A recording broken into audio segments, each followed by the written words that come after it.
मैं भारत को भारतीयता की मान्यता के आधार पर फिर से खड़ा करना चाहता हूं, उस काम में लगा हूं। कौन सा गीत था वो?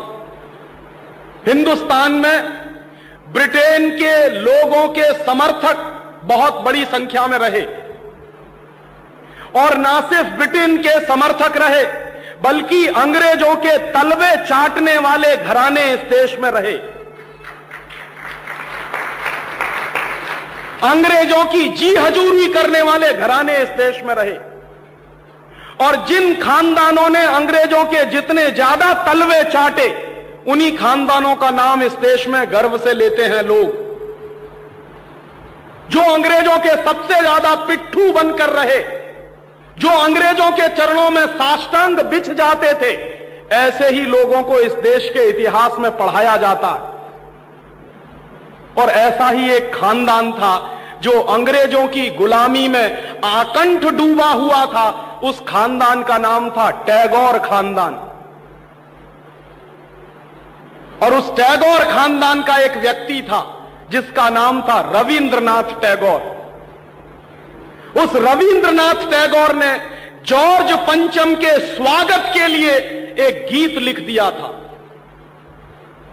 और ना सिर्फ उस आदमी ने वो गीत लिखा, बल्कि कलकत्ता में जब जॉर्ज पंचम पहुंचा और उस भरी सभा में जहां लाखों लोग उपस्थित थे, हिंदुस्तान की गुलामी का गीत गाया गया और ब्रिटेन के राजा का सम्मान किया गया। और यह काम रविंद्रनाथ टैगोर ने अपने मुंह से किया। और वो गीत कौन सा था जो रविंद्रनाथ टैगोर ने इंग्लैंड के राजा की स्तुति का गान करते हुए लिखा था? वो गीत वही है जिसको आप कहते हैं जनगण मन अधिनायक जय हे भारत भाग्य विधाता। बहुत शर्म आती है मेरे जैसे आदमी को जब वो गीत गाने के लिए कोई मुझे कहता है कि ये गाओ। क्यों गाएं उस गीत को? रविन्द्रनाथ टैगोर तो चापलूसी करते थे अंग्रेजों की, रविन्द्रनाथ टैगोर तो चाटुकार थे अंग्रेजों के, और रविन्द्रनाथ टैगोर तो साइकोफेंट थे अंग्रेजों के। इसलिए उन्होंने अंग्रेजों के राजा के सम्मान में वो गीत लिखा था। मैं तो नहीं हूं, मुझे तो अंग्रेजों की चापलूसी से कोई मतलब नहीं है। मैं तो अंग्रेजों का उससे ज्यादा विरोधी हूं जितना कोई हो सकता। लेकिन मेरे आजाद देश में उस गीत को बार बार गवाया जाए, यह मेरा राष्ट्रीय अपमान का प्रश्न है। और जिस गीत को अंग्रेजों के राजा जॉर्ज पंचम के स्वागत में गाया था रविन्द्रनाथ टैगोर ने, वही गीत 5 दिन पहले दिल्ली के एयरपोर्ट पर गाया गया महारानी के सम्मान में। आपने कभी ध्यान दिया है उस गीत के शब्द क्या हैं और उन शब्दों का मतलब क्या है? जनगण मन अधिनायक जय हे, हिंदुस्तान की जनता के मनों के अधिनायक तुम्हारी जय हो, ये मतलब है। जनगण मन अधिनायक जय है माने जॉर्ज पंचम तुम हिंदुस्तान की जनता के मनों के, जनता के गणों के अधिनायक हो, सुपर बॉस हो, इसलिए तुम्हारी जय हो। ये रविन्द्रनाथ टैगोर गा रहे हैं। भला इससे ज्यादा चाटुकारिता का दूसरा कोई प्रमाण मिल सकता? इससे ज्यादा साइकोफेंसी का दूसरा कोई प्रमाण आपको मिल सकता? और दूसरी लाइन है जनगण मन अधिनायक जय है, भारत भाग्य विधाता, माने तुम भारत के भाग्य विधाता हो, माने हमारा भाग्य तुम लिख रहे हो। यह तो कोई भगवान से भी नहीं कहता है। लेकिन रविन्द्रनाथ टैगोर ने तो हिंदुस्तान के साम्राज्यवादी राजा का प्रतीक जो जॉर्ज पंचम था, उसको भगवान से भी ऊपर रख दिया था कि तुम तो भारत के भाग्य विधाता हो।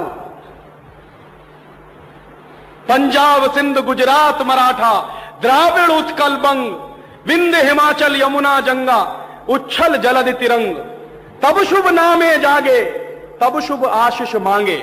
माने पंजाब सिंध गुजरात मराठा द्राविड़ उत्कल बंग, ये सारा हिंदुस्तानी इलाका तुम्हारे लिए आशीष मांग रहा है, तब शुभ आशीष मांगे। तुम्हारी भलाई की प्रार्थना कर रहा है, ये पूरा हिंदुस्तान जो अंग्रेजों की गुलामी में सिसक रहा था, उसको रविन्द्रनाथ टैगोर लिख रहे हैं कि ये सारा का सारा हिंदुस्तान तुम्हारे लिए आशीष मांग रहा है। तब शुभ आशीष मांगे, और वो सारी की सारी आशीष हम तुमको दे रहे हैं अपनी तरफ से। और अंत में जनगण मंगलदायक जय हे भारत भाग्य विधाता, वही भारत के भाग्य विधाता तुम्हारा मंगल हो, तुम्हारा कल्याण हो। माने जो हमको गुलाम बनाने के लिए आए हैं, उनकी चाटुकारिता में कोई आदमी कितना बिच सकता है, इसका यह निकृष्ट नमूना है। और अंत में वो कह रहे हैं कि जय हे जय हे जय हे, माने तुम्हारी ही जय है, तुम्हारी ही जय है, तुम्हारी ही जय है। ऐसा गुलामी का प्रतीक गीत ये गुलामी के दिनों में गाया गया एक ऐसे हिंदुस्तानी की तरफ से जिसको शायद आप बड़े श्रद्धा की नजर से देखते हैं। और ये गीत जब गा दिया था उन्होंने और चरणों में बिछ गए थे रविंद्रनाथ टैगोर, तब अंग्रेजों ने उनको नोबेल प्राइज दिलवा दिया था पुरस्कार के रूप में। रविंद्रनाथ टैगोर को ऐसे ही नोबेल प्राइज नहीं मिला था। अंग्रेजों ने कुछ नियम बनाए थे, कुछ परंपराएं बनाई थी। और अंग्रेजों के नियम क्या थे? जो अंग्रेजों की जितनी ज्यादा चाटुकारिता करे, जो अंग्रेजों के जितने ज्यादा पैर चाटे, उसी को अंग्रेजी सरकार राय बहादुर का खिताब देती थी। उसी को अंग्रेजी सरकार हिंदुस्तान में और इंग्लैंड में नाइटहुड की पदवियां दिया करती थी। ऐसे ही लोगों को अंग्रेजों की तरफ से इनाम मिलते थे, क्योंकि वो अंग्रेजों के चरण चाटते थे और हिंदुस्तान को गालियां देते थे। और ऐसे चरण चाटू लोग आपने नाम सुना है, हिंदुस्तान के राजाओं के दरबार में कुछ चारण और भाट हुआ करते थे। वो चारण और भाट क्या करते थे? राजा चाहे जितना गंदा हो, चाहे जितना बदमाश हो, चाहे जितना लफंगा हो, लुच्चा हो, वो चारण और भाट हमेशा राजा की प्रशंसा ही करते थे। बदले में राजा उनको कुछ इनाम बांटता था। ऐसे चारण भाटों का खानदान है ये टैगोर खानदान, जिन्होंने ये गीत लिखा है। और मेरा अंदर से रोम रोम कांप जाता है जब कोई मुझे कहता है कि राजीव भाई जनगण मन गाइए। क्यों गाएं? हिंदुस्तान का गीत नहीं है जनगण मन अधिनायक जय। हिंदुस्तान का गीत तो वंदे मातरम रहा है।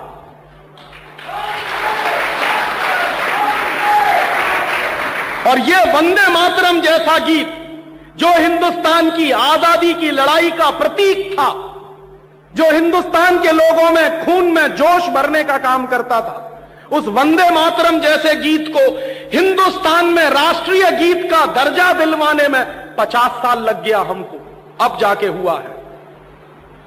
लेकिन जो गुलामी के जमाने का गीत था जनगण मन अधिनायक जय है, वो आजादी के तुरंत बाद हिंदुस्तान के उन गुलाम लोगों ने, जो शरीर से आजाद होंगे लेकिन दिमाग से गुलाम होंगे, हिंदुस्तान का राष्ट्रीय गीत बनाया था उन्होंने।